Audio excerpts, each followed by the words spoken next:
In the land of Canaan, long before kings ruled Israel, there lived a man named Jacob, the son of Isaac and the grandson of Abraham.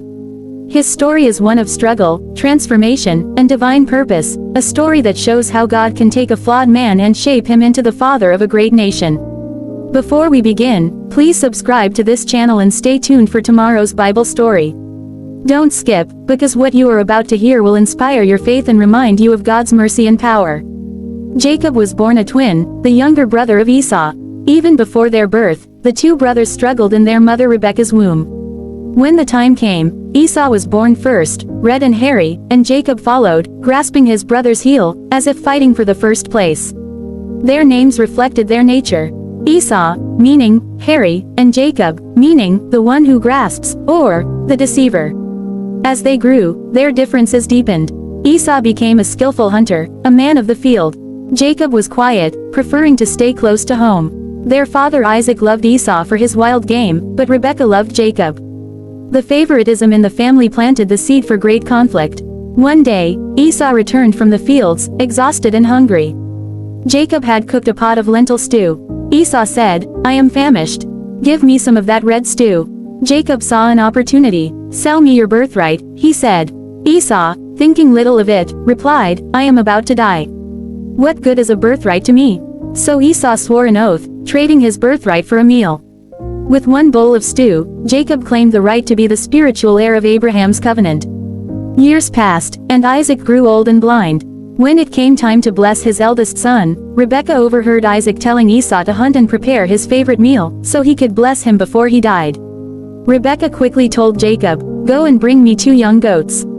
I will prepare them so you can take the blessing meant for your brother." Jacob hesitated, "But my brother Esau is hairy, and I am smooth-skinned. What if my father touches me?"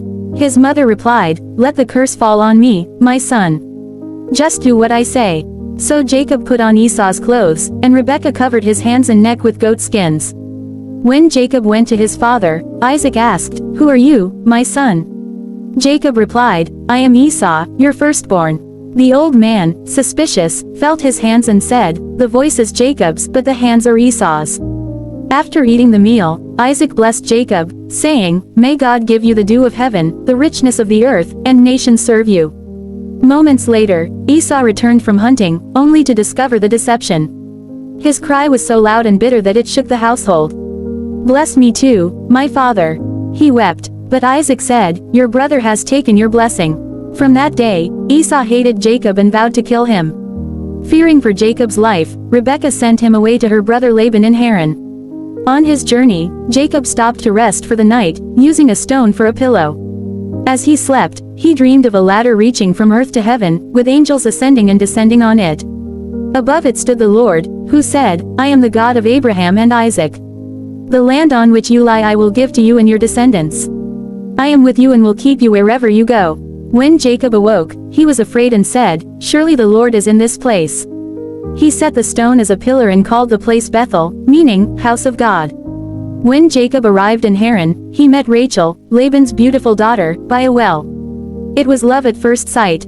He agreed to work 7 years for her hand in marriage. But on the wedding night, Laban deceived him and gave him Leah, the older sister, instead. When Jacob discovered this, he confronted Laban, who said, "It is not our custom to marry the younger before the older. Work another 7 years, and you may also marry Rachel." So Jacob agreed, and thus he had 2 wives, Leah, who bore him many sons, and Rachel, who was barren for many years until God blessed her with Joseph and Benjamin. Jacob worked for Laban 20 years in total, enduring deceit and hardship. Yet God blessed him greatly. His flocks multiplied, and he became wealthy. But tension grew between Jacob and Laban's sons, who envied his success. God told Jacob, "Return to the land of your fathers, and I will be with you." So he gathered his family, flocks, and servants and secretly left for Canaan. When Laban discovered Jacob had fled, he pursued him, but God appeared to Laban in a dream, warning him not to harm Jacob. When they finally met, Laban and Jacob made peace, setting up a stone heap as a witness between them, and they parted ways. As Jacob approached Canaan, he feared meeting Esau, who he believed still wanted revenge. He sent gifts of livestock ahead to appease him and divided his family into groups, saying, "If Esau attacks one, the other can escape." That night, Jacob stayed alone by the river Jabbok. Suddenly, a mysterious man appeared and wrestled with him until dawn. When the man saw he could not overpower Jacob, he touched Jacob's hip, dislocating it. Still Jacob refused to let go, saying, "I will not let you go unless you bless me." The man said, "Your name shall no longer be Jacob, but Israel, for you have struggled with God and men and have overcome." Jacob realized he had wrestled with a divine being, perhaps even God himself. From that night, he walked with a limp, but his spirit was stronger than ever. When Esau finally came near with 400 men, Jacob bowed 7 times before him. But to Jacob's surprise, Esau ran to him, embraced him, and wept. The years of hatred were gone. God had softened Esau's heart. The brothers reunited in peace, and Jacob said, "Seeing your face is like seeing the face of God." Jacob later settled in the land of Canaan, where God renewed his covenant with him. His 12 sons became the fathers of the 12 tribes of Israel.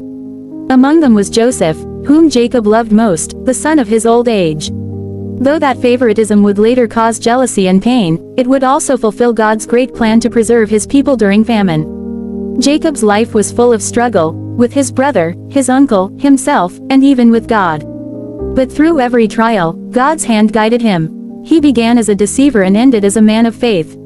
His story shows that God can change anyone's heart and turn brokenness into blessing.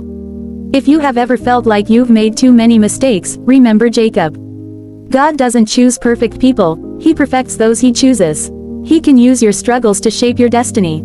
Thank you for watching this story about Jacob. If you enjoyed it, please subscribe and stay tuned for tomorrow's Bible story. Don't miss it, because every story in the Bible carries a hidden treasure of faith and hope that can change your life forever. Stay blessed, and see you in the next episode.